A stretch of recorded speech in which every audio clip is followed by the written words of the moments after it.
Because the government originally thought they were getting a limitation of the job losses to 300, but it's now above that. And your predecessor, Shane O'Neill, indicated that that was the agreement, but that seemed to change. So can you clear up that confusion about what the government expectation was for that money and why, if there was a misunderstanding? I can do my best to do that. I came to the university, I was briefly in another role as temporary provost running the academic side of the university, and in that role I came into the very tail end of those interactions. I can see why that was understood. I think there was an incomplete interaction between the Scottish Government and the SFC on the one hand and the university.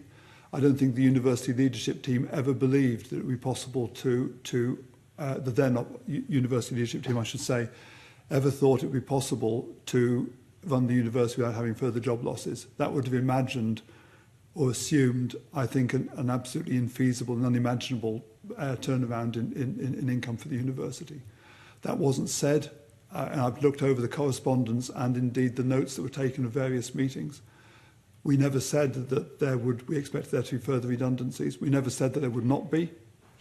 And we left open the idea, without saying that we didn't think it was feasible, that the situation might turn around and that by generating more income, we might remove the need for any other job losses. I don't have deep insights as to why it went in that direction, and I don't want to say that it was necessarily simply a matter of the university not having communicated clearly enough. There's actually, I would say, surprisingly, the correspondence I've looked at all the correspondence, there's a surprisingly sparse set of correspondence about that. And I think there were assumptions made and points that are not made sufficiently clearly. So I don't think I've cleared up the confusion, but I think I'll give you an account about how the confusion arose. And do you think the government accepts what you say now on this, in terms of the fact that it needs to go beyond the 300? I think so. Okay. So it's clearly a very uncomfortable thing for reasons that I understand, but I think they understand that. And actually, there are two approaches to this, only two. One is to reduce the cost because I do think income will rise, but it will never rise to the level to sustain the current level of expenditure, at least not in the foreseeable future. And that's what I believe to be true, and that's the basis of our strategy. And the other view is to say, well, let's not cut the cost because we think the income will come in and it won't be necessary. And I believe that not to be a reliable assumption. So that's where we are. And I just think that the evidence that's available in terms of additional income, primarily would have to come from international students.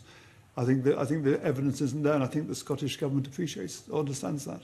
Because that's quite a change from what we've been told before, that the belief was there was a new source of income going to come over within the next 2 to 3 years that would prevent the need to go further in terms of job losses. But you're now saying you think the government now accepts that for the 62 million, it's going to be above 300, which is what they originally expected.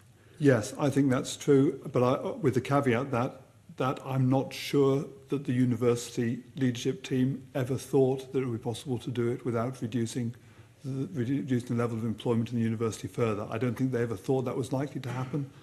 And I think that was the unexplored and slightly unsaid element of from the spring and the early summer.